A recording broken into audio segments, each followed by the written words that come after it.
Malam jemaat yang saya kasih dalam Tuhan. Selamat malam juga untuk para pemirsa yang sedang menonton di rumah. Salah satu hal yang mendefinisikan orang Kristen adalah berkumpul berjemaat. Salah satu hal yang mendefinisikan orang Kristen yang dewasa adalah mengikuti sekolah minggu. Karena dari situlah dia belajar lebih banyak. Ada sistematikanya dan lain sebagainya. Salah satu ciri dari orang Kristen yang punya hati untuk jemaat, untuk Tuhan, adalah datang berdoa secara jemaat. Karena secara jemaat inilah kita berkumpul dan mendoakan berbagai pokok doa, dan kita menaikkan kepada Tuhan permohonan-permohonan kita, dan kita membicarakan tentang kebutuhan-kebutuhan dan rencana-rencana kita, dan penginjil-penginjil yang kita utus, dan gembala-gembala yang lain yang bersama-sama dengan kita. Itulah sebabnya kita berkumpul pada hari ini. Nah, sebelum kita berdoa, mari kita akan mempelajari firman Tuhan dulu. Saya mengajak Anda untuk membuka Alkitab di dalam Mazmur, pasal yang ke-115, kita akan membaca beberapa ayat.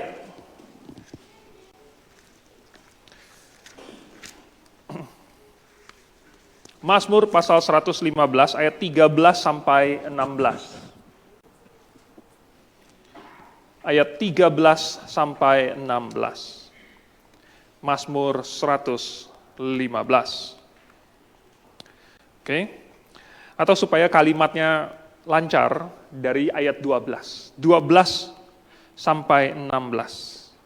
1, 2, 3. Tuhan telah mengingat kita. Ia akan memberkati kaum Israel, memberkati kaum Harun, memberkati orang-orang yang takut akan Tuhan, baik yang kecil maupun yang besar. Kiranya Tuhan memberi pertambahan kepada kamu dan kepada anak-anakmu. Diberkatilah kamu oleh Tuhan yang menjadikan langit dan bumi. Langit itu kepunyaan Tuhan, dan bumi itu telah diberikannya kepada anak-anak manusia. Mari kita berdoa. Bapa di surga, terima kasih. Pada malam hari ini kami berkumpul lagi di pertengahan minggu, dan di pertengahan dari blok kelas ini, kami ingin untuk firman Tuhan mengajar kami, supaya kehidupan kami bisa berubah menjadi semakin sesuai dengan kehendak-Mu, sempurna sesuai dengan rencana-Mu. Oleh sebab itu, mohon supaya firman Tuhan yang akan kami pelajari ini bermanfaat bagi kami. Dalam nama Tuhan Yesus, kami berdoa. Amin. Ini adalah salah satu perikop yang mungkin sering kita dengar, yang populer di sebagian kalangan Kristen zaman ini, yaitu mengenai teologi kemakmuran atau teologi sukses. Apa itu teologi sukses? Ini adalah, suka mengutip ayat-ayat yang begini, yang akan memberkati, yang akan menambahkan, akan melipat gandakan, akan memperluas, dan lain sebagainya. Dan sehingga ayat-ayat ini kemudian diambil untuk membangun suatu teologi, bahwa jikalau kamu, maka Tuhan akan berkati, Tuhan akan tambahkan, Tuhan akan sukseskan, luaskan, dan lain sebagainya. Nah, titik-titiknya itu bisa diisi. Ya, bisa diisi dengan misalnya kalau kamu rajin baca Alkitab, kalau kamu memberikan persembahan ke gereja, kalau kamu kasih persepuluhan, dan lain sebagainya. Pokoknya diisi, terserah. Intinya, ujungnya itu, kalau kamu melakukan itu, kamu akan diberkati. Nah, supaya clear, saya bukan menentang berkat. Saya bukan mau menyangkali janji Tuhan, bahwa Tuhan akan memberkati orang yang takut kepadanya, bahwa Tuhan akan memimpin, akan memberkati, akan melimpahkan berkatnya kepada anak-anak yang mengasihi Dia. Tidak. Saya mengakui itu, dan saya bersyukur untuk itu. Tetapi, teologi sukses ini menjadikan gereja seolah-olah suatu skema piramid yang besar, di mana mereka mau cari downline sebanyak-banyaknya untuk investasi ke dalam gereja, Supaya nanti mereka diiming-imingi oleh berkat. Dan banyak orang Kristen yang tergiur, sehingga mereka tanpa pikir panjang, tanpa mempelajari Alkitab, mereka akhirnya memberikan diri mereka untuk ditipu. Dan akhirnya ketika kenyataan tidak sesuai dengan harapan, banyak orang menjadi kecewa. Nah, sebenarnya apa yang menjadi masalah di sini? Mengapa teologi kemakmuran ini bukanlah teologi yang alkitabiah? Dan sebenarnya yang alkitabiah itu seperti apa? Nah, malam ini saya ingin mengajak kalian untuk melihat sebenarnya apa yang menjadi masalah di sini. Nomor satu, yang menjadi masalah adalah bahwa harta atau kekayaan itu tidak selalu baik untuk kita. Ya, harta, kekayaan tidak selalu baik. Coba kita buka di dalam Amsal, sesudah Mazmur itu Amsal, pasal yang ke-30. Ini ada doa dari seorang namanya Agur bin Yake. Dan walaupun ini bukan doa yang sangat populer, tidak seperti doanya Yabes, ya, yang ada lagunya dan lain sebagainya, tapi kenapa nggak ada lagu Agur bin Yake, doa Agur bin Yake. Pasal 30, saya bacakan mulai dari ayat yang ketiga, ayat yang ketujuh deh, supaya cepat ya. Dua hal aku mohon kepadamu, jangan itu kau tolak sebelum aku mati, yakni, satu, jauhkanlah daripadaku kebohongan, kecurangan, jauhkanlah daripadaku kecurangan dan kebohongan, jangan berikan kepadaku kemiskinan atau kekayaan. Biarkanlah aku menikmati makanan yang menjadi bagianku, supaya kalau aku kenyang, aku tidak menyangkalmu dan berkata, siapa Tuhan itu? Atau kalau aku miskin, aku mencuri dan mencemarkan nama Tuhan, nama Allahku. Wow, ini satu doa yang meminta Tuhan jangan kasih dia kemiskinan. Oke, itu bagian yang populer, tetapi ada juga dilanjutkan jangan memberikan kekayaan. Nah, ini yang jarang kita dengar. Kenapa? Rupanya si Agur bin Yake ini, dia mengakui bahwa kekayaan itu membawa efek samping. Bisa membawa efek samping. Apa efek sampingnya dari kekayaan? Ya, banyak orang itu hanya menginginkan kekayaan, tetapi mereka tidak mempertimbangkan bahwa kekayaan itu bisa datang dengan efek sampingnya. Zaman dulu, ada penyakit yang dalam bahasa Inggris disebut disease of kings. Penyakitnya raja. Wih, apa nih penyakitnya raja? Sebenarnya sekarang kita tahu ini namanya asam urat. Ya, kalau orang kena asam urat itu sendi-sendinya sakit, bisa di tangan, bisa di kaki, bisa di mana. Pokoknya sendi sakit. Kenapa ini disebut penyakitnya raja? Karena rupanya makanan yang mengandung banyak asam urat, itu antara lain banyak sih, tetapi terutama daging merah. Dan karena zaman dulu, raja itu makanannya biasanya daging, tiap hari daging terus, ya, pagi, siang, malam, sore, petang, semuanya daging. Jadi tidak heran kalau lama-lama itu menumpuk dalam tubuh dan akhirnya mengakibatkan asam urat. Jadi katanya kalau orang kaya atau tanda kutip raja, mereka itu rentan kena penyakit raja ini, yaitu asam urat. Ini penyakitnya orang kaya. Ya, kalau orang miskin, ya makannya apa? Makanannya roti, makanannya sayur-sayuran. Jadi ya kita tahu ini bukan salah kekayaannya sih, ya kan? Salah apa? Pola makannya. Tetapi rupanya kekayaan itu bisa mengubah gaya hidup. Kekayaan bisa mengubah pola pikir. Kekayaan mengubah segala sesuatu dan tidak semua perubahan itu positif. Ya. Tidak semua perubahan itu positif. Banyak orang berpikir bahwa kalau kamu punya uang itu bisa menyelesaikan banyak masalah. Tapi mereka lupa bahwa banyak uang juga membawa masalah. Ya kan? Mereka cuma pikir, bisa menyelesaikan masalah ini itu. Tetapi ada satu cerita nyata, di tahun 2002 ada seorang namanya Jack Whittaker. Jack Whittaker ini, dia menang lotre. Kemenangannya berjumlah 314 juta US dollar. Kalau itu dikuruskan sekarang, itu sekitar 4,4 triliun rupiah. 4,4 triliun rupiah. Sesudah dia bayar pajak, sekitar 113 US dollar sisanya, itu masih sekitar 1,6 triliun. Anda bayangkan, Dalam satu hari Anda menang 1,6 triliun rupiah. Triliun itu nolnya itu ada 12 ya. Nolnya 12 loh. Anda bayangkan. Jadi dia menjadi kaya sekali. Lalu kemudian dia kasih 10% kepada gereja. Wah, persepuluhan. Jadi si Jack Whittaker ini, dia ternyata adalah seorang yang sangat aktif di gerejanya. Dia rajin datang ke gereja. Datang ke gereja rajin, tetapi rajin juga beli tiket itu ya. Lotre. Agak ironis di sini. Tetapi, apa yang terjadi sesudah itu? Jadi selama beberapa bulan sesudah dia menang itu, dia rupanya sering mengunjungi klub malam. Klub malam ini, ya kita tahu saja ya. Nggak tahu kenapa dia mengunjungi itu, mungkin karena dia merasa dia punya uang, atau apa, atau tidak perlu kerja lagi, atau apa, kita tidak tahu. Tetapi lalu kemudian dia tertangkap dan ditilang karena nyetir dalam pengaruh alkohol. Nyetir dalam keadaan mabuk. Dalam 2 tahun, dia bercerai dengan istrinya. Kemudian cucu perempuannya yang tinggal bersama-sama dengan dia meninggal karena overdosis narkoba. Bisnisnya terjerat berbagai kasus perdata. Nah, kehilangan banyak uang. Dan dia kehilangan banyak sekali teman.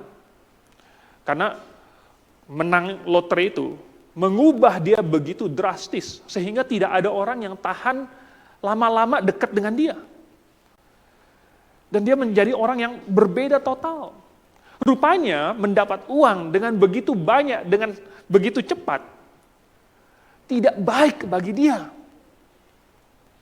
Padahal bukankah, nggak tahu ya, berapa dari kalian pernah memimpikan, oh Tuhan coba kalau misalnya tiba-tiba ada satu kantong emas jatuh di sini. Nggak usah banyak-banyak deh, nggak usah berat-berat, 10 kilo aja emas. Ya kan, 10 kilo lumayan kan, walaupun kena gitu 10 kilo masih belum mati lah gitu, kena kepala saya gitu. Kalau 100 kilo mungkin saya mati. 10 kilo aja Tuhan. Tetapi rupanya Tuhan tahu bahwa kekayaan itu membawa efek samping dan tidak selalu baik. Baru-baru ini deh, kita mendengar kabar bahwa Bill Gates, salah satu orang paling kaya di dunia, dan dulu pernah nomor 1 peringkat di dunia, dengan kekayaan lebih dari 141 nggak tahu berapa miliar US dollar. Anda bayangkan ya, berapa triliun rupiah kekayaan dia. Tetapi kemudian dia bercerai. Sesudah 27 tahun menikah, bercerai. Wow, sudah menikah 27 tahun, bercerai. Apa yang menyebabkan? Ini orang paling kaya loh. Orang paling kaya di dunia yang masalah keuangan itu tidak pernah khawatir, kebutuhan tidak pernah ada yang tidak terpenuhi, keinginan, jangankan kebutuhan, keinginan saja, nggak ada yang nggak bisa dia capai. Tetapi rupanya ya, mereka berdua ini adalah 2 orang yang sebenarnya sangat sukses. Ya. Bill Gates sendiri sangat sukses, Melinda Gates sendiri sangat sukses. Dan rupanya mereka masing-masing mengejar karir mereka. Dan mereka punya kesibukan masing-masing. Dan selain mengurus anak, selain punya anak gitu ya, mereka nggak punya hal apa-apa lagi yang mereka lakukan bersama. Tidak punya hal yang mereka ingin pertahankan bersama. Jadi sesudah anak mereka yang paling kecil menginjak umur 18 tahun, mereka memutuskan berpisah. Lalu kemudian keluarlah pengakuan ini, cerita itu. Katanya si Melinda, oh kalau menikah sama si Bill ini sulit banget. Katanya workaholic, kerja terus, nggak pernah ada waktu untuk keluarga. Ya, kita tidak tahu sih apa yang terjadi di dalam keluarga mereka. Tetapi yang jelas, mengejar kekayaan itu, ada efek sampingnya. Dan tidak selalu baik. Oleh sebab itu, Tuhan yang paling tahu hal ini, maka tidak heran kalau kemudian Tuhan tulis di dalam Matius pasal 7, ya, bahwa dia adalah Bapa yang baik. Seorang ayah itu tidak mungkin kasih ular kepada anak yang minta ikan, kasih batu sama anak yang minta roti. Jadi Tuhan yang tahu bahwa kekayaan itu tidak selalu baik untuk kita. Maka Tuhan kadang-kadang menahan. Ya, karena Tuhan tidak mau merusak kita. Tuhan mengasihi kita. Tuhan tidak mau memberikan apa yang akan merusak kita. Nah, yang paling buruk adalah kalau sampai kekayaan itu membuat seseorang menjadi tidak sensitif terhadap kebenaran. Kalau kekayaan itu membuat seseorang menjadi apatis, udah saya nggak mau yang lain, saya sudah cukup dengan uang saya sudah cukup dengan harta duniawi saya tidak mau lagi kebenaran. Di dalam Matius pasal yang ke-19, ada seorang muda, kaya, pemimpin, datang kepada Tuhan Yesus dan bertanya, "Guru yang baik, apa yang harus kuperbuat untuk masuk ke dalam kerajaan surga?" Tuhan Yesus kasih, dia bilang, "Udah, aku udah." Lalu kemudian Tuhan bilang, "Kalau kamu ingin sempurna, pergilah jual semua milikmu, bagi-bagikan kepada orang miskin, dan kemarilah ikut aku." Wow, dan orang itu pergi dengan sedih. Katanya karena banyak hartanya. Sebenarnya sayang sekali, karena harta yang banyak itu membuat harga yang harus dibayar menjadi terlalu mahal. Setidaknya buat dia. Makanya Tuhan Yesus habis itu langsung bilang sama murid-muridnya, orang kaya masuk kerajaan surga itu seperti unta masuk lubang jarum. Bayangkan kalau kekayaan itu menghalangi seseorang sampai dia mau masuk ke dalam kerajaan surga saja seperti harus lewat lubang jarum, maka lebih baik tidak usah kaya. Begitu. Karena itu tidak selalu baik untuk kita. Oke. Lalu hal yang kedua yang menjadi masalah dari doktrin atau teologi sukses ini adalah bahwa berkat itu sebenarnya bisa berbentuk selain kekayaan, selain harta. Bisa. Contohnya banyak sekali di dalam Alkitab. Ada seorang ibu, seorang wanita deh. Namanya Hana. Dia merindukan satu hal, bukan uang, bukan kekayaan. Yang dia rindukan adalah untuk melahirkan seorang anak. Dia setiap tahun dia pergi ke kemah suci, lalu kemudian dia berdoa kepada Tuhan. Dia minta hanya satu hal saja, yaitu supaya Tuhan mengaruniakan kepada dia seorang anak. Hanya itu saja. Dan bagi si Hana, tidak ada yang lebih mahal, tidak ada yang lebih berharga dibandingkan putranya itu. Tidak ada. Tidak ada yang dia lebih inginkan. Tidak ada yang lebih penting. Uang pun tidak penting. Kekayaan juga tidak penting. Jadi, selain harta, ada hal yang lain yang berharga, yang penting buat kita. Salomo. Tuhan tanya kepada Salomo, kamu mau minta apa? Salomo minta hikmat.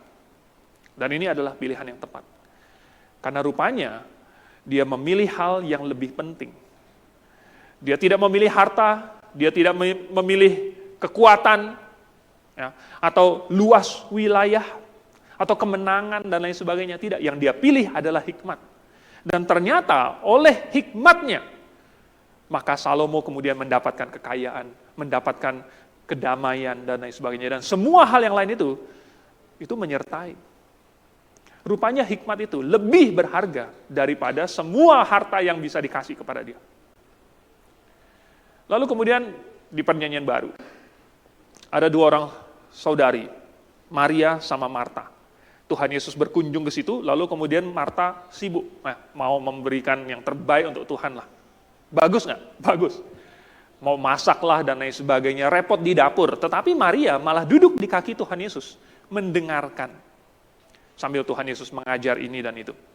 Lalu kemudian Marta dari dapur, mungkin dia ngelihat, waduh ini saudari saya bukannya bantuin saya, kalau saudari bantuin saya kan nanti nggak serepot ini. Mungkin maksudnya Marta begitu. Tetapi ketika dia minta Tuhan Yesus tegur saudarinya itu, Tuhan Yesus malah menjawab, Marta, Marta. Si Maria ini sudah memilih bagian yang terbaik, yang tidak akan diambil daripadanya. Apa yang Marta lakukan itu bukan buruk. Dia melayani Tuhan, dia sibuk untuk Tuhan, hal yang baik. Tetapi rupanya menurut Tuhan ada hal yang lebih baik lagi. Rupanya menurut Tuhan, mempelajari firman Tuhan, untuk mendapatkan kebenaran merupakan sesuatu yang sangat berharga. Dan ini sesuatu yang nggak bisa diambil daripadanya. Karena ketika seseorang sudah mengetahui kebenaran, maka tidak bisa kebenaran itu diambil daripadanya secara paksa. Karena itu sudah di dalam di sini, itu sudah di dalam hati. Tidak bisa lagi diambil secara paksa. Jadi ketika dia sudah mendapatkan sesuatu yang sangat berharga itu, asalkan dia berpegang teguh kepada imannya, kepada kebenaran itu, maka itu menjadi harta yang tidak ternilai baginya. Bukan berarti bahwa sibuk di dapur itu tidak penting. Bukan berarti sibuk di dapur itu tidak mendapatkan harta di surga. Ya. Tapi saya hanya ingin mengilustrasikan lewat cerita-cerita ini bahwa rupanya selain kekayaan, ada banyak hal yang lain yang Tuhan bisa berikan sebagai berkat buat kita. Yang bahkan akan lebih berguna, lebih penting daripada harta kekayaan. Oleh sebab itu, Matius pasal 5 ayat 33, Tuhan Yesus bilang, carilah dahulu kerajaan Allah dan kebenarannya. Maka semuanya itu akan ditambahkan kepadamu. Teologi yang benar itu seharusnya mengajar kita untuk mengejar Allah, mengejar kebenaran. Kalau teologi itu sudah mengajarkan kita untuk mengejar kekayaan, nah itu udah salah, udah pasti nggak benar. Teologi yang benar harusnya mengajak kita untuk makin dekat kepada Tuhan, untuk memprioritaskan kerajaan Allah yang nggak kelihatan loh. Ya. Waktu Tuhan Yesus ngomong itu, carilah dahulu kerajaan Allah. Di mana? Tidak kelihatan. Tetapi itu bersifat rohani. Jadi Tuhan mau kita, teologi yang benar, mengajak kita untuk memprioritaskan hal-hal yang bersifat rohani. Hal yang berhubungan dengan kebenaran. Karena itu berharga. Nah, bukan berarti Tuhan hanya akan memberikan hal-hal yang rohani saja kepada kita. Tidak. Makanya Tuhan tambahkan di bagian B-nya, maka semuanya itu yang dicari oleh bangsa-bangsa, semuanya itu akan ditambahkan kepadamu. Itu janji Tuhan. Oke, lalu hal yang ketiga yang menjadi masalah dari teologi sukses ini, yaitu janji Tuhan itu harus sesuai dengan rencana Tuhan. Sekali lagi, saya tidak menyangkal janji Tuhan. Saya sangat yakin bahwa Tuhan benar-benar akan menepati janjinya. Yaitu dia akan memberkati anak-anak yang mengasihi dia. Tuhan akan melimpahkan berkatnya dan lain sebagainya. Saya yakin. Saya yakin. Tetapi semua itu harus sesuai dengan rencana Tuhan. Ya. Seringkali kita harus diingatkan bahwa itu harus sejalan dengan rencananya Tuhan. Orang yang menuntut, yang mengklaim, yang memelintir janji Tuhan, itu seolah-olah dia udah lebih tahu apa yang terbaik, seolah-olah dia yang mau mengendalikan rencana Tuhan, bahwa kalau saya melakukan ini, Tuhan harus melakukan itu, janji Tuhan sudah begitu, kata-katanya, maka Tuhan harus menepatinya, dan lain sebagainya. Seolah-olah siapa Tuhannya? Dia Tuhannya. Dia yang mau mengatur Tuhan harus melakukan apa, harus membalas dan lain sebagainya. Padahal tidak. Ya. Nah, dalam rencananya Tuhan itu tahu hal yang terbaik. Jadi terserah Tuhan. Tuhan mau memberkati dengan cara bagaimana, ya, kapan dan berapa banyak. Semua tergantung Tuhan. Kenapa? Karena Tuhan yang punya rencana. Contohnya, Yusuf, bukan Yusuf suami Maria, tapi Yusuf anaknya Yakub. Yusuf ini, waktu dia masih muda, Tuhan kasih mimpi. Ada 11 berkas gandum. Dan itu sujud menyembah berkas gandum dia. Lalu kemudian ini ditafsirkan bahwa 11 saudara-saudaranya yang lain akan sujud, akan tunduk kepada dia. Padahal dia yang paling kecil, dan juga semua saudara-saudaranya benci kepada dia.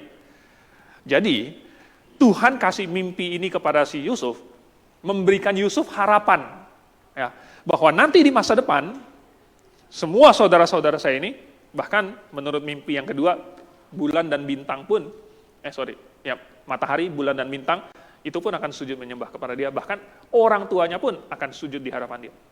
Wah, ini satu janji, ini satu nubuatan, janji dari Tuhan yang luar biasa. Tetapi, kapan itu digenapi? Apakah langsung? Tidak. Sekali dia cerita itu, orang tuanya marah kepada dia, saudara-saudaranya tambah marah lagi kepada dia, dan dia akhirnya dijual ke Mesir, hampir dibunuh. Untung enggak, cuma dijual saja. Dan ternyata Tuhan punya rencana, dan melalui proses yang panjang, entah berapa belas tahun, mungkin puluhan tahun, baru akhirnya Yusuf menjadi Perdana Menteri. Yusuf dipercaya, diangkat menjadi posisi yang paling tinggi di Mesir, di bawah Firaun. Jadi, Tuhan punya rencana, punya waktu. Dan Tuhan tahu bagaimana caranya untuk memberkati dengan cara yang paling baik. Daud, waktu dia masih muda, diurapi menjadi raja atas Israel. Tetapi lebih dari 20 tahun kemudian, baru waktu dia umur 40, dia menjadi raja atas seluruh Israel.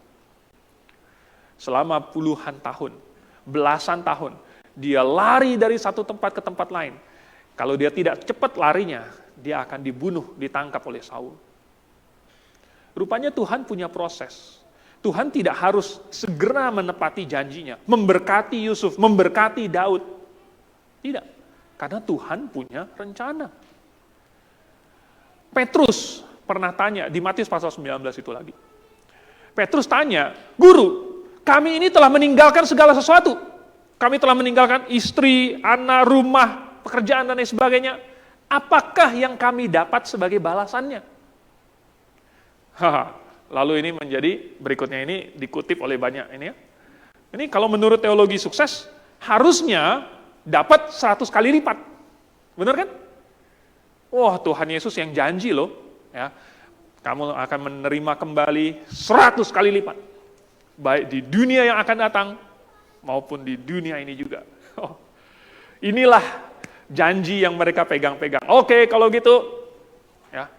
Tapi apakah itu berarti, oke, sekarang saya mau tinggalkan ya, saya tinggalkan ini HP, saya tinggalkan, lalu kemudian saya terima 100 HP, 100 kali lipat. Di dunia ini kan?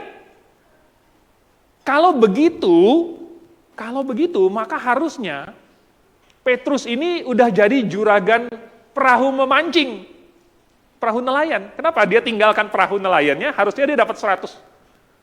Ya kan? Harusnya dia jadi raja kos di situ. Karena dia tinggalkan rumahnya, harusnya dia dapat 100 rumah kembali. Jadi rupanya, para rasul mengerti bahwa yang Tuhan katakan ini, janji ini, bukan bersifat jasmaniah. Bukan bersifat material. Buktinya para rasul tidak menjalani hidup mereka sambil mengantisipasi, kapan nih pengembalian 100 kali lipat itu? Kapan nih pemenuhan janji yang Tuhan janjikan itu, bahwa kalau saya tinggalkan segala sesuatu, saya akan terima kembali 100 kali lipat. Di mana pemulihannya? Mereka tidak menjalani hidup mereka seperti itu. Mereka menjalani hidup mereka melayani Tuhan dengan berserah kepada Tuhan, dan apapun yang Tuhan berkati kepada mereka, mereka bersyukur. Rupanya mereka mengerti bahwa balasan dari Tuhan atau upah dari Tuhan itu tidak harus bersifat material. Oleh sebab itu, di sini teologi dari yang populer ini di kalangan Kristen sebagian yang mengiming-imingi untuk kasih kepada Tuhan, maka Tuhan akan berkati kembali sampai kamu melimpah-limpah. adalah suatu doktrin atau suatu teologi yang bukan membuat orang tertuju kepada Tuhan dan mengasihi Tuhan. Tetapi sebaliknya, adalah teologi yang membuat orang melihat Tuhan sebagai dana reksa, sebagai investasi, suatu bank yang kalau saya simpan akan kembali dengan bunganya. Ini bukan mengasihi Tuhan. Ini namanya mengasihi diri sendiri. Ini namanya bukan mencari kerajaan Allah dan kebenarannya, tetapi malah mencari hal-hal material, hal-hal yang duniawi, hal-hal yang jasmaniah. Nah, kalau kita membaca semua janji-janji Tuhan itu, dan kita percaya bahwa Tuhan akan memenuhi janji-janji tersebut, apakah kita sudah siap untuk menerimanya? Bukan secara material, bukan kita mengharapkan Tuhan langsung memenuhinya sesuai dengan rencana kita, sesuai dengan kehendak kita, tetapi sesuai dengan rencananya Tuhan. Mari kita tundukkan kepala, kita berdoa. Bapa di surga, terima kasih. Kami pada malam hari ini tidak ingin jatuh ke dalam perangkap iblis yang hendak mendorong kami kepada keduniawian, yang hendak memerangkap kami di dalam tipu muslihat dunia ini. Kami tidak ingin terjerat oleh hawa nafsu yang ingin mengikat kami dengan hal-hal duniawi, jasmani, materi. Tetapi kami ingin mencari kerajaan Allah. Kami ingin mencari Tuhan, kehendak Tuhan. Kami ingin tahu lebih banyak akan kebenaran itu, dan kami ingin membelanya dengan segenap hati kami, seluruh hidup kami. Dengan demikian, maka kami akan menerima upah kami yang sesungguhnya, yaitu di surga. Kami mengucap syukur dalam nama Tuhan Yesus. Amin.